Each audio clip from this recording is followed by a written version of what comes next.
So let's have a look at the September astrology and what's coming up for all of us. So we start the September with a very huge transit. First of all, August ends with Uranus going retrograde, so we can expect some unexpected changes in regards to food, finances, to whatever's going on with the market at the moment, to any financial side of our lives, and anything that is quite fixed and stable. So if you've been prepared to have something set in stone for in regards to finances, in regards to whatever you've been planting over the couple of last months, you might go back to that, redo it, relook at it, and move on in a different way.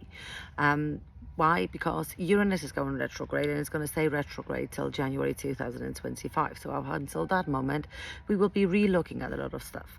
Then we start the month on the 1st of September with Pluto going retrograde.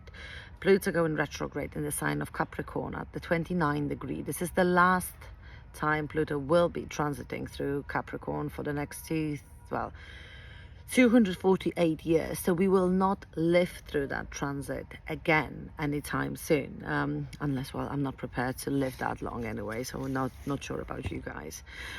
So this is a time to, Pluto is like death and rebirth, so we might finalize something that we have started we have been working on for the last 16 years, to be honest with you. Pluto went into Capricorn on 2008, January 2008, and it's been through Capricorn for most of those years. It left Capricorn in January, and it's going back now for the last transit. This is a time to relook at something again. This is a time to reap rewards for what you've planted over that period of time. We might be moving forward. This is a time that we still have a chance to redo something that we haven't had a chance to. So we might be fixing a problem.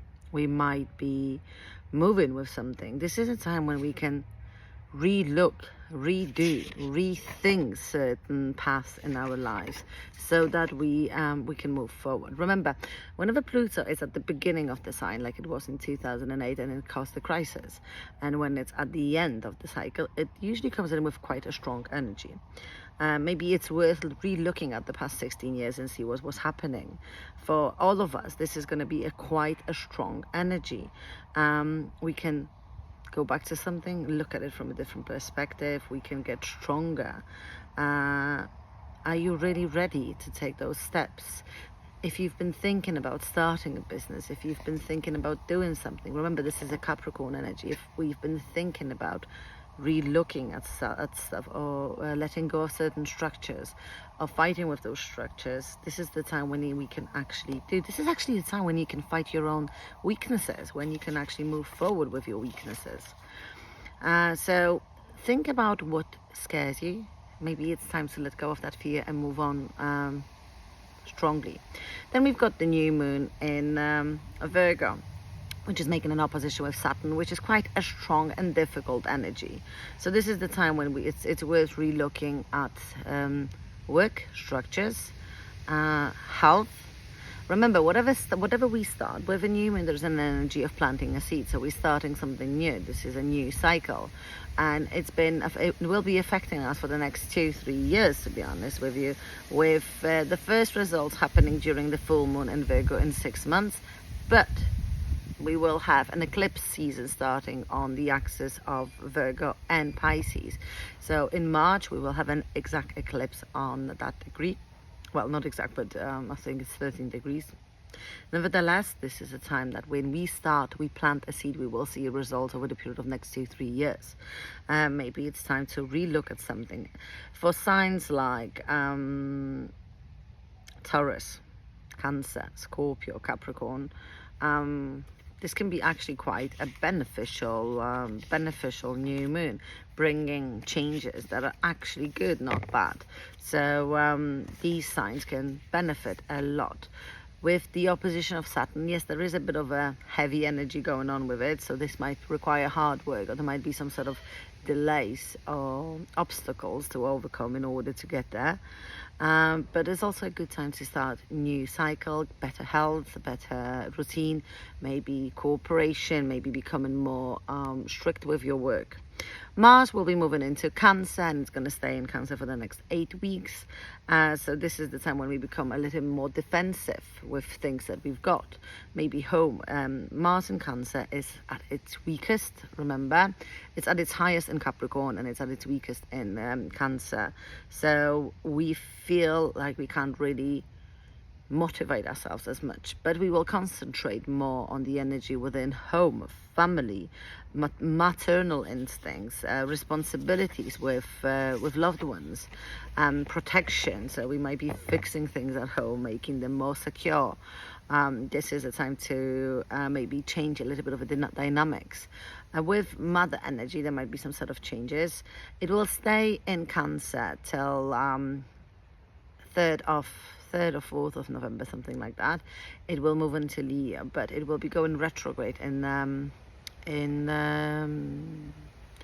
December, and it will move into Cancer yet again for the period of beginning of next year. So we will be relooking at whatever is happening now within the Cancer energy.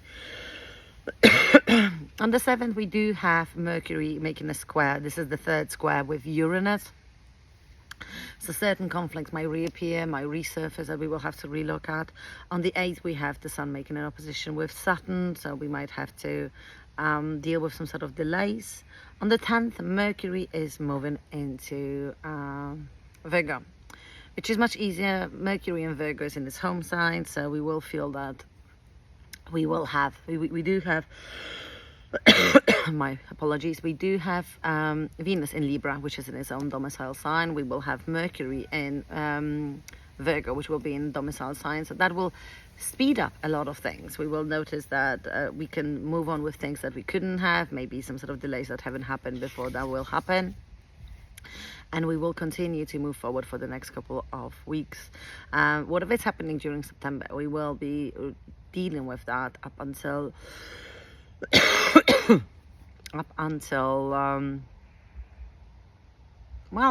till the moment of March next year, which is quite important.